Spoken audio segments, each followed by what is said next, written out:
Once again big ಇಂಪ್ಯಾಕ್ಟ್ಗೆ ಸ್ವಾಗತ. ಸಮುದಾಯ ಆರೋಗ್ಯ ಕೇಂದ್ರದ ಸ್ಥಿತಿ ಅಧೋಗತಿ. ಕೋಟಿ ಕೋಟಿ ಖರ್ಚು ಮಾಡಿ ಆಸ್ಪತ್ರೆ ಕಟ್ಟಿದ್ರು, ಧಾಮ್ ಧೂಮ್ ಅಂತ ಉದ್ಘಾಟನೆ ಕೂಡ ಮಾಡಿದ್ರು. ಆದರೆ ಅನೈತಿಕ ಚಟುವಟಿಕೆಗಳ ಕೇಂದ್ರವಾಗಿದೆ ಈ ಆರೋಗ್ಯ ಕೇಂದ್ರ. ಇವತ್ತು ಕೂಡ 46 ಪ್ರಾಥಮಿಕ ಆರೋಗ್ಯ ಕೇಂದ್ರಗಳನ್ನು ಬಜೆಟ್ನಲ್ಲಿ ಹೇಳಿದ್ದಾರೆ. ಆದರೆ ಆರೋಗ್ಯ ಕೇಂದ್ರಗಳಿಗಾಗಿ ಖರ್ಚು ಮಾಡಲಾಗತ್ತೆ, ಆನಂತರ ಅದು ಏನಾಗುತ್ತೆ ಗೊತ್ತಾಗ್ತಾ ಇಲ್ಲ. ಸಮುದಾಯ ಆರೋಗ್ಯ ಕೇಂದ್ರದ ಸ್ಥಿತಿ ಅಧೋಗತಿಯಾಗಿದೆ. ಕೋಟಿ ಕೋಟಿ ಖರ್ಚು ಮಾಡಿ ಆಸ್ಪತ್ರೆ ಕಟ್ಟಿದ್ರು, ಧಾಮ್ ಧೂಮ್ ಅಂತ ಉದ್ಘಾಟನೆ ಕೂಡ ಮಾಡಿದ್ರು. ಅನೈತಿಕ ಚಟುವಟಿಕೆ ತಾಣವಾಗಿದೆ ಆರೋಗ್ಯ ಕೇಂದ್ರ. ಇದೊಂದು ಆರೋಗ್ಯ ಕೇಂದ್ರ ನೋಡಿ. ಇವತ್ತಿನ ಬಜೆಟ್ನಲ್ಲಿ ಮುಖ್ಯಮಂತ್ರಿಗಳು ಬೇರೆ ಬೇರೆ ಕಡೆ 46 ಆರೋಗ್ಯ ಕೇಂದ್ರಗಳನ್ನು, ಪ್ರಾಥಮಿಕ ಆರೋಗ್ಯ ಕೇಂದ್ರಗಳನ್ನು ಕಟ್ಟಿಸ್ತೀವಿ ಅಂತ ಹೇಳಿದ್ದಾರೆ. ಆದರೆ ಇರುವಂಥ ಆರೋಗ್ಯ ಕೇಂದ್ರಗಳು ಯಾವ ರೀತಿ ಅಧೋಗತಿಗೆ ಬರ್ತಾ ಇದೆ. ನಮ್ಮ ನಾಳೋರು ನಾವು ಉಳಿದಕ್ಕೆಲ್ಲ ಮಾತಾಡ್ತೀವಿ, ಮಾಡಬೇಕಾದಂಥ ಬೇಸಿಕ್ ಕೆಲಸಗಳನ್ನು ನಮಗೆ ಮಾಡೋಕ್ಕಾಗೋದಿಲ್ಲ. ಅದು ಬಡವರ ಅನುಕೂಲಕ್ಕಾಗಿ ಕೋಟ್ಯಾಂತರ ರೂಪಾಯಿ ವೆಚ್ಚದಲ್ಲಿ ಆರೋಗ್ಯ ಕೇಂದ್ರ ನಿರ್ಮಾಣ ಮಾಡಿದ್ರು, ಧಾಮ್ ಧೂಮ್ ಅಂತ ಆಸ್ಪತ್ರೆ ಉದ್ಘಾಟನೆ ಕೂಡ ಮಾಡಿದ್ರು. ಇದೀಗ ಆಸ್ಪತ್ರೆ ಏನಾಗಿದೆ, ಇಲ್ಲಿದೆ ಅದರ ಕಂಪ್ಲೀಟ್ ರಿಪೋರ್ಟ್.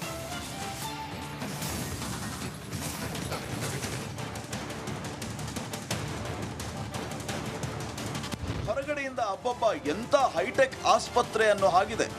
ಆದ್ರೆ ಒಳಗೆ ಕಾಲಿಡ್ತಿದ್ದಂತೆ ಕಟ್ಟಡ ಪೂರ್ತಿ ಅಸಹ್ಯ ದೃಶ್ಯಗಳೇ. ಒಳಗೆ ಹೋದವರಂತೂ ಆಸ್ಪತ್ರೆಯೋ ಅನೈತಿಕ ತಾಣವೋ ಅನ್ನೋ ಅನುಮಾನ ಹುಟ್ಟು ಹಾಕತ್ತೆ. ಎಸ್ ವೀಕ್ಷಕರೇ, ಈ ದೃಶ್ಯ ಕಂಡು ಬಂದಿದ್ದು ಗದಗ ಜಿಲ್ಲೆ ಗಜೇಂದ್ರಗಡ ತಾಲೂಕಿನ ನರೇಗಲ್ ಗ್ರಾಮದ ಸಮುದಾಯ ಆರೋಗ್ಯ ಕೇಂದ್ರದಲ್ಲಿ. 2018ರಲ್ಲಿ ಕಟ್ಟಡಕ್ಕೆ ಶಂಕುಸ್ಥಾಪನೆ ಮಾಡಿದ್ರು. 2021ರಲ್ಲಿ 2 ಕೋಟಿ ರೂಪಾಯಿ ವೆಚ್ಚದಲ್ಲಿ ಕಟ್ಟಡ ನಿರ್ಮಿಸಲಾಯಿತು. ಅಂದಿನ ಶಾಸಕರಾಗಿದ್ದ ಕಳಕಪ್ಪ ಬಂಡಿಯವರು ಧಾಮ್ ಧೂಮ್ ಆಗಿ ಕಟ್ಟಡ ಉದ್ಘಾಟನೆಯನ್ನೂ ಮಾಡಿದ್ರು. 3 ವರ್ಷದ ಹಿಂದೆ ಉದ್ಘಾಟನೆಯಾಗಿದ್ದ ಈ ಆಸ್ಪತ್ರೆ ಈಗ ಪಾಳು ಬಿದ್ದ ಕಟ್ಟಡದಂತಿದೆ. ಆಸ್ಪತ್ರೆ ಎಲ್ಲೆಂದರಲ್ಲಿ ಕಾಂಡೋಮ್ಗಳ ರಾಶಿಯೇ ಬಿದ್ದಿದೆ. ಕಟ್ಟಡಕ್ಕೆ ಹೊರಗಿನಿಂದ ಬೀಗ ಹಾಕಿದ್ರೂ ಒಳಗಡೆ ಇಂಥ ಚಟುವಟಿಕೆ ಹೇಗೆ ಅನ್ನೋದು ಸಾರ್ವಜನಿಕರ ಪ್ರಶ್ನೆಯಾಗಿದೆ. ಈಗ ಆ ಕಡೆಯಿಂದ ಹಾಸ್ಪಿಟ್ಲಿಂದ ಬರೋಕೆ ಒಂದು ದಾರಿ ಇದೆ. ಅಲ್ಲಿಸಿ ಬಂದಂಥ ಜನರು ಇಲ್ಲಿ ಚಟುವಟಿಕೆಗಳನ್ನು ನಡೆಸ್ತಾ ಇದ್ದಾರೆ. ನಮ್ಗೆ ಕಾಂಡೋಮ್ ಎಲ್ಲ ಕಂಡವು. ಆಮೇಲೆ ಎಲ್ಲ ಹೊಲ್ಸಾಟಲ್ಲಿ ಎಲ್ಲ ಜಾಡಪ್ ಇದೆ, ಧೂಳಿದೆ, ಎಲ್ಲ ಹೊಲ್ಸಾಟ ಇದೆ. ಆದರೂ ಸರ್ಕಾರ ಗಮನಕ್ಕೆ ತಗೊಂಡು ಅತಿ ಶೀಘ್ರದಲ್ಲಿ ಇದನ್ನು ಶುದ್ಧಗೊಳಿಸಿ ಇದಕ್ಕೆ ಬೇಕಾದಂಥ ಡಾಕ್ಟರ್ಸ್ ಆಗಲಿ, ಸಿಬ್ಬಂದಿ ವರ್ಗವಾಗಲಿ, ಆಮೇಲೆ ಸಾಮಾನು ಆಗಲಿ ಕೂಡಲೇ ಕೊಟ್ಟರೆ ಏನೋ ಒಂದು ಬಡ ಜನಕ್ಕೆ. ಇನ್ನು ಆಸ್ಪತ್ರೆಯಲ್ಲಿ ಸಿಬ್ಬಂದಿ ಕೊರತೆಯು ನಿಚ್ಚಳವಾಗಿದೆ. ವೈದ್ಯರು, ನರ್ಸ್ಗಳು ಸೇರಿ ಒಟ್ಟು 30 ಸಿಬ್ಬಂದಿಯ ಅವಶ್ಯಕತೆ ಇದೆ. ಈ ಬಗ್ಗೆ DHO ಅವರನ್ನ ಕೇಳಿದ್ರೆ ರಾಜ್ಯ ಸರ್ಕಾರಕ್ಕೆ ಪ್ರಸ್ತಾವನೆ ಸಲ್ಲಿಸಲಾಗಿದ್ದು ಅನುಮತಿ ದೊರೆತ ಕೂಡಲೇ ಕ್ರಮ ಕೈಗೊಳ್ಳುವುದಾಗಿ ಹೇಳಿದ್ದಾರೆ. ನಾವು ಹೇಳಿದ ಮೇಲೆ ನನ್ನ ಗಮನಕ್ಕೂ ಬಂದಿತ್ತು, ಅದಕ್ಕಿಂತ ಮುಂಚೆನೂ ಬಂದಿತ್ತು. ನಾನು ಸಂಬಂಧಪಟ್ಟ ತಾಲೂಕು ಹೆಲ್ತ್ ಆಫೀಸರ್ ಮತ್ತು ವೈದ್ಯಾಧಿಕಾರಿಗಳಿಂದ ಇದಕ್ಕೆ ಚರ್ಚೆ ಮಾಡಿದ್ದೇನೆ. ಹೊರಗಡೆಯಿಂದ ಎಂಟ್ರಿ ಏನಿಲ್ಲ. ಅಲ್ಲಿ ಈ ಓಲ್ಡ್ ಬಿಲ್ಡಿಂಗ್ ಏನಿದೆ, ನಮ್ಮ PSC ನರೇಗಲ್ ಬಿಲ್ಡಿಂಗ್, ಅಲ್ಲಿ ಅವ್ರ ಮೀಟಿಂಗ್ ಹಾಲಿಗೆ ಕನೆಕ್ಟ್ ಇರೋದು ಹೊಸ ಹಾಸ್ಪಿಟ್ಲ್. ಬಟ್ ಆ ಥರ ಒಳಗಡೆ ಯಾರನ್ನೂ ಹೋಗೋಕೆ ರಿಸ್ಟ್ರಿಕ್ಷನ್ ಮಾಡಿದ್ದಾರೆ, ಯಾರು ಹೋಗ್ತಾ ಇಲ್ಲ ಅಲ್ಲಿ. ಬಟ್ ಏನೇ ಅಲ್ಲಿ ಐಟಮ್ಸ್ ಏನು ಇಟ್ಟಿದ್ರೆ ಎಲ್ಲ ಸೇಫ್ ಲಾಕರ್ನಲ್ಲಿದ್ದಾವೆ. ಹೊರಗಡೆ ಏನು ಒಂದಷ್ಟು ವಿಂಡೋಸ್ ಮತ್ತು ಕೊಲಾಪ್ಸಿಬಲ್ ಡೋರ್ಸ್ ಇವು ಓಪನ್ ಸಣ್ಣ ಓಪನ್ ಇರ್ತವೆ. ಅದರಲ್ಲಿಂದ ಯಾರಾದರೂ ಹೊರಗಡೆಯಿಂದ ಒಳಗೆ ಒಗೆದಿರ್ಬೋದು. ಬಟ್ ನಾವೇ ಹೇಳಿದಂಗೆ ಯಾವುದೇ ರೀತಿ ಅನೈತಿಕ ಚಟುವಟಿಕೆ ಅಲ್ಲಿ ನಡೆದಿಲ್ಲ. ಇದೀಗ ಆಸ್ಪತ್ರೆಯ ದುರವಸ್ಥೆಗೆ ಕಾರಣರು ಯಾರು ಅನ್ನೋದು ಯಕ್ಷ ಪ್ರಶ್ನೆಯಾಗಿದೆ. ಆದರೆ ಕೋಟಿ ಕೋಟಿ ಸುರಿದು ನಿರ್ಮಿಸಿದ ಹೈಟೆಕ್ ಆಸ್ಪತ್ರೆಯೊಂದು ಉಪಯೋಗಕ್ಕೆ ಬಾರದೆ ಧೂಳು ಹಿಡಿತಾ ಇರೋದು ವಿಪರ್ಯಾಸವೇ ಸರಿ. ಇನ್ನಾದರೂ ಈ ಕಟ್ಟಡವನ್ನು ಉದ್ಘಾಟಿಸಲಿ ಅನ್ನೋದು ನಮ್ಮ ಆಗ್ರಹ. ಇನ್ನಾದರೂ ಗದಗ ಜಿಲ್ಲಾಡಳಿತ ಮತ್ತು ಆರೋಗ್ಯ ಇಲಾಖೆ ಎಚ್ಚೆತ್ತುಕೊಂಡು ಆದಷ್ಟು ಬೇಗ ಏನು ಪಾಳು ಬಿದ್ದ ಆಸ್ಪತ್ರೆ ಇದೆ, ಈ ಒಂದು ಆಸ್ಪತ್ರೆ ಬಡ ಜನರಿಗೆ ಚಿಕಿತ್ಸೆ ನೀಡುವ ನಿಟ್ಟಿನಲ್ಲಿ ಸೂಕ್ತವಾದ ಕ್ರಮ ಕೈಗೊಳ್ಳಬೇಕಾಗಿದೆ. ಕ್ಯಾಮ್ರಾಮನ್ ಮಂಜುನಾಥ್ ಜೊತೆ ಮಂಜು Pattar, republic Kannada, Gadag.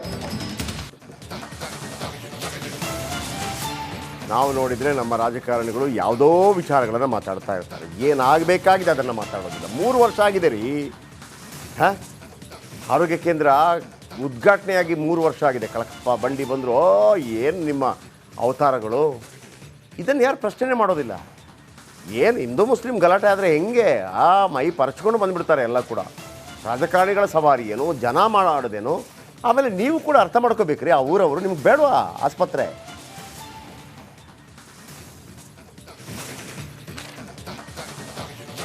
Doctor SS ನಿಲಗುಂದ ಅವರಿದ್ದಾರೆ, ಗದಗ DHO. ನಿಲಗುಂದ ಸರ್ ನಮಸ್ತೆ.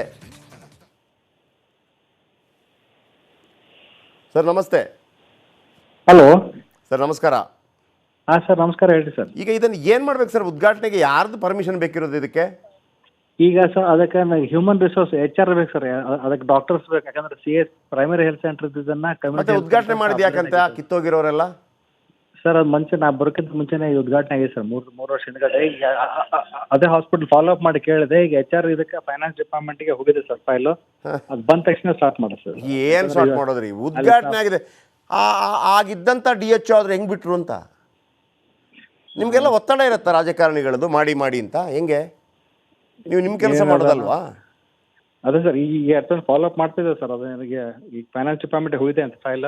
ಅಲ್ಲ, ಫಿನಾನ್ಸ್ ಡಿಪಾರ್ಟ್ಮೆಂಟ್ ಯಾವುದಕ್ಕೆ ಹೋಗಿರೋದು ಸರ್? HR ಪರ್ಮಿಷನ್ ಹೋಗಿದೆ ಸರ್. ನಾನು ಆ್ಯಕ್ಚುಲಿ ಅಲ್ಲ, HR ಪರ್ಮಿಷನ್ ಯಾವುದಕ್ಕೆ? Human resource sir. ಹಾಸ್ಪಿಟಲ್ ಇನ್ ಕನ್ಸ್ಟ್ರಕ್ಷನ್ ಇದೆ. ಮತ್ತೆ ಉದ್ಘಾಟನೆ ಮಾಡುವಾಗ ಏನು ಅದರೊಳಗೆ ಕತ್ತೆಗಳನ್ನು ಇಟ್ಟಿದ್ರಂತ? ಉದ್ಘಾಟನೆ ಮಾಡಿದ್ರಲ್ಲ ಅವತ್ತು ಮಂತ್ರಿಗಳೆಲ್ಲ, ಸಂಬಂಧಪಟ್ಟ DHO ಬಂದಿರ್ತಾರಲ್ಲ ಆ ಸಂದರ್ಭದಲ್ಲಿ. ಆಗ ಹ್ಯೂಮನ್ ರಿಸೋರ್ಸ್ ಇರಲಿಲ್ವಂತ, ಖಾಲಿ ಕಟ್ಟಡಕ್ಕೆ ಮಾಡಿ ಹೋದ್ರಂತ.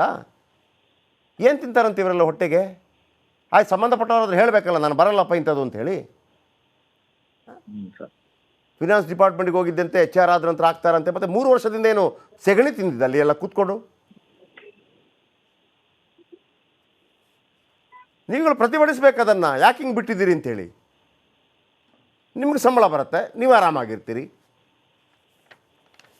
ಥ್ಯಾಂಕ್ ಯು ಮಾತನಾಡೋದಕ್ಕಾಗಿ. ಡಾಕ್ಟರ್ ಸಮುದ್ರಿ PHC ಆಡಳಿತಾಧಿಕಾರಿ. ಪಾಪ ಇವರನ್ನೆಲ್ಲ ಕೇಳಿನೇನು ಪ್ರಯೋಜನ ಇಲ್ಲ. ಆಮೇಲೆ GS ಪಾಟೀಲ್ ರೋಣ ಶಾಸಕರು, ಸ್ವಲ್ಪ ಮುಖ ತೋರಿಸಿ ಅವ್ರದ್ದು, ರೋಣ ಶಾಸಕರದ್ದು. ಆಮೇಲೆ ಗ್ಲಾಸ್ ಎಲ್ಲ ಒಡೆದಾಕಿದ್ದಾರೆ. ಈ BJPಯ ಕಾಂಗ್ರೆಸ್ ಶಾಸಕರುಗಳು ಅವರಿಗೆ ನಾಯಕರುಗಳು ಬಿಟ್ಟರೆ, ದೆಹಲಿ ನಾಯಕರು ಬಿಟ್ಟರೆ ಬೇರೆ ಯಾರೂ ಬೇಕಾಗೋದಿಲ್ಲ. BJP ಅವರಿಗೆ ನರೇಂದ್ರ ಮೋದಿ ಅವ್ರ ಜೈ, ಕಾಂಗ್ರೆಸ್ ಅವರಿಗೆ ರಾಹುಲ್ ಗಾಂಧಿ ಅವ್ರ ಜೈ. ಇಲ್ಲಿ ಜನರು ಇರ್ತಾರಲ್ಲ, ಆ ಕಡೆನೂ ಓಟ್ ಹಾಕೋರು, ಈ ಕಡೆನೂ ಓಟ್ ಹಾಕೋರು, ಅವರು ಸಾಯಿ. 3 ವರ್ಷದಿಂದ ಉದ್ಘಾಟನೆ ಮಾಡಿದ್ದಾರೆ. ಅದು ಕೂಡ ಬಾಕಿ ಇದ್ದಿರೋ ವಿಚಾರ ಬೇರೆ. ಉದ್ಘಾಟನೆಯಾಗಿ 3 ವರ್ಷ ಆದರೂ ಕೂಡ ಪ್ರಯೋಜನಕ್ಕೆ ಬಾರದ ಕಟ್ಟಡ. 30 ಬೆಡ್ಗಳ ಸಮುದಾಯ ಆರೋಗ್ಯ ಕೇಂದ್ರ ಸರ್. 30 ಬೆಡ್ಗಳ ಆರೋಗ್ಯ ಕೇಂದ್ರ. ಗದಗ ಭಾಗದಲ್ಲಿ 30 ಬೆಡ್ ಇದೆ. ಕೆಲವು ಆಸ್ಪತ್ರೆಗಳು ನೀವು ನೋಡಬೇಕು, ಬೆಡ್ ಇಲ್ಲದೆ ಕೆಳಗೆ ಮಲಗಿರ್ತಾರೆ.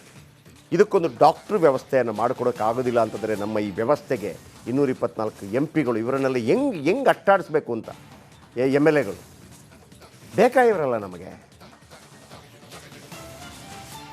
ಡಾಕ್ಟರ್ ಸಮುದ್ರಿ PHC ಆಡಳಿತಾಧಿಕಾರಿ, GS ಪಾಟೀಲ್ ರೋಣ ಶಾಸಕರು ಇದೆಲ್ಲ ನಿಮ್ಮ ಗಮನಕ್ಕೆ ಬರುತ್ತಾ? ವೈಶಾಲಿ ಗದಗ ಜಿಲ್ಲಾಧಿಕಾರಿಗಳು, ಮೇಡಮ್ ಇದನ್ನು ನೋಡಿ ಅಟ್ಲೀಸ್ಟು. ಏನು ಕೆರಗೋಡ್ನಲ್ಲಿ ಹನುಮಂತನ ಧ್ವಜ ವಿಚಾರಕ್ಕೆ ಸಂಬಂಧಪಟ್ಟಾಗ ಅಬ್ಬಾ ಅರ್ಜೆಂಟ್ ಏನು ಅಧಿಕಾರಿಗಳಿಗೆ ಅದನ್ನು ಇಳಿಸೋದಕ್ಕೆ, ಆಮೇಲೆ ಮತ್ತೆ ಅದನ್ನು ಏರಿಸೋದಕ್ಕೆ ಉಳಿದ ರಾಜಕಾರಣಿಗಳಿಗೆ ಅರ್ಜೆಂಟ್ ಏನು? ಇಲ್ಲಿ ಒಂದು ಆಸ್ಪತ್ರೆ ರೆಡಿಯಾಗಿ 3 ವರ್ಷ ಆಗಿದೆ ಉದ್ಘಾಟನೆಯಾಗಿ. ಅಲ್ಲಿಗೊಂದು ಡಾಕ್ಟ್ರುಗಳನ್ನು ನೇಮಕ ಮಾಡೋಣ, ಹೆಚ್ಚು ಕಡಿಮೆ ಆದರೆ ಒಂದು ಮಾಡೋಣ. ಎಷ್ಟು ಜನ ಇದ್ದಾರೆ ಸರ್ ಡಾಕ್ಟ್ರುಗಳು ಕೆಲಸ ಇಲ್ಲದೆ? ಎಷ್ಟು ಜನ ಇದ್ದಾರೆ ನರ್ಸ್ಗಳು ಕೆಲಸ ಇಲ್ಲದೆ? ಇಂಥವ್ರನ್ನೆಲ್ಲ ಸೋಲಿಸಿ ಸರ್, ಮನೆಗೆ ಸೋಲಿಸಿ. ಆಮೇಲೆ ಇಂಥವರೆಲ್ಲ ಹೆದರಬೇಡಿ ಯಾವುದೇ ಅಧಿಕಾರಿಗಳು ಕೂಡ, ಅವರೆಲ್ಲ ನಿಮ್ಮ ಕೆಲಸಕ್ಕಿರೋದು. ಹೇಳ್ತೀನಿ ನೋಡಿ ವೀಕ್ಷಕರೇ, ಇದೇ ಥರ ಮುಂದುವರೆದ್ರೆ ಈ ಅಧಿಕಾರಿಗಳಿಗೆ ಮತ್ತು ರಾಜಕಾರಣಿಗಳಿಗೆ ಕಲ್ಲೆಸೆಯೋ ದಿನ ದೂರ ಇಲ್ಲ. ಅದಕ್ಕಿಂತ ಮೊದಲು ಎಚ್ಚೆತ್ತುಕೊಳ್ಳಿ. ಇದು ಇವತ್ತಿನ ಬಿಗ್ ಇಂಪ್ಯಾಕ್ಟ್. ನಾಳೆ ಇದೇ ಸಮಯಕ್ಕೆ ಮತ್ತೆ ಭೇಟಿಯಾಗೋಣ. ಜೈ ಹಿಂದ್, ಜೈ ಕರ್ನಾಟಕ ರಿಪಬ್ಲಿಕ್ ಕನ್ನಡ. ಇದು ನಿಮ್ಮ ಧ್ವನಿ. ನಮಸ್ಕಾರ.